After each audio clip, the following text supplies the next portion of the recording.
গঙ্গোত্রী ভ্রমণের জন্য আমরা খুব তাড়াতাড়ি বেরিয়ে গেছিলাম, প্রায় রাত্রি 2-3টের সময় বেরিয়ে গেছিলাম।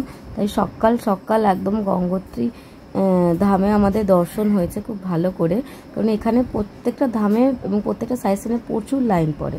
যে দেখো এখন 5টা মোটে হয়তো বাজে, 5টা 5:30 হয়তো বাজে।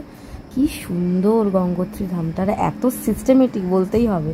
যমুনেত্রীর থেকেও কিন্তু গঙ্গোত্রী খুব সিস্টেমেটিক, একটা সিঙ্গেল লাইনে হচ্ছে। এই যে মন্দিরটা তোমরা দর্শন করে নাও, যারা যারা মনের ইচ্ছে আসতে পারো নি তারা তারা এখান থেকে আমার ফোন থেকে দর্শন করে নাও। কি সুন্দর, যমুনেত্রীর থেকেও এটা আমার ভালো লেগেছে। ভেতরে তো কোনো কিছুই ফোন বা ক্যামেরা অ্যালাউ নেই, তাই জন্য ভেতরের প্রতিমাগুলির আমি ছবি তুলতে পারিনি। তবে মায়ের মুখটা অপরূপ সুন্দর। চারিদিকে পরিক্রমা করে ধাম কমপ্লিট করে, দর্শন কমপ্লিট করে আমরা এই পাশের মন্দিরটা দেখবো বলে নিজেরাই লাইন করে দাঁড়িয়েছি। আর আমাদের দেখা দেখি সবাই। এটা হচ্ছে লঙ্কা ব্রিজ, এশিয়ার বৃহত্তম এশিয়ার উচ্চতম ব্রিজ। এটা দেখো ভিউটা দেখো, জাস্ট দারুণ। এই যে লঙ্কা ব্রিজ বলে এটাকে, লঙ্কা ব্রিজ।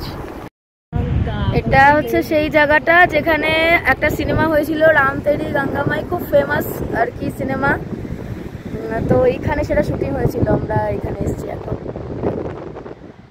জায়গাটা জাস্ট দেখো, দারুণ। হ্যাঁ না, ও তোর সাথেই বলবে। তখন আমার খুব ঘুম পাচ্ছিল।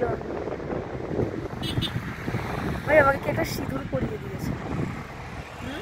সিনেমা শুটিং স্পটটা দেখে আমার এত ভালো লাগছিল কি বলবো। অনেকক্ষণ উপভোগ করার পর এবার আমরা চলে যাচ্ছিলাম গুপ্তকাশীর দিকে। তো এই পথেই এই একটা সাইড সিন পড়লো। এই জলটা কিন্তু মারাত্মক গরম, ওপর থেকে উৎসস্থল। তো চলো যাই ওখানে।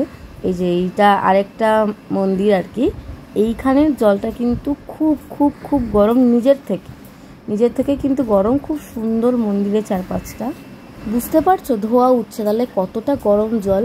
আমি এটাই বুঝতে পারছি না নিচ থেকে অটোমেটিক গরম জল কি করে আসে, আমি এটাই ভাবছি। যাই হোক, আমার খুব সুন্দর লেগেছে।